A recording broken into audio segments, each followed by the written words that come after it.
की जर का आपला विद्यार्थी इथून निघून जर का औरंगाबाद, पुणे, मुंबई, नाशिक, नागपूर, कोल्हापूर, सातारा, सांगली कुठेही जर का शिक्षणासाठी जर का तो गेला तर त्याला त्या उच्च शिक्षणाच्यासाठी महाराष्ट्र सरकारतर्फे दर वर्षाला 55,000 रुपयाची स्कॉलरशिप उपलब्ध होते आणि त्यांनी या गोष्टीचा लाभ घेतला पाहिजे.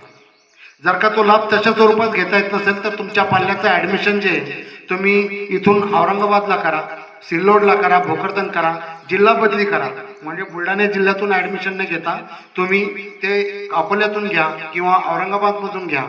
जालन्यातून घ्या, जेणेकरून तुमचा मुलगा जर का इथं राहत असेल आणि तो परीक्षेसाठी जरी कॉलेजला गेला तरी सुद्धा त्याला 60,000 रुपयापर्यंत ही वार्षिक स्कॉलरशिप जी आहे, वार्षिक शिष्यवृत्ती मिळू शकते. आणि यातून तुमच्या घराचं भलं होऊ शकतं, विद्यार्थ्यांचं भलं होऊ शकतं, तुमच्या मुलांचं भलं होऊ शकतं. शिक्षणाच्या अमाप अशा संधी उपलब्ध आहेत आणि त्या अमाप संधीचं आपण हे मूल्यमापन करत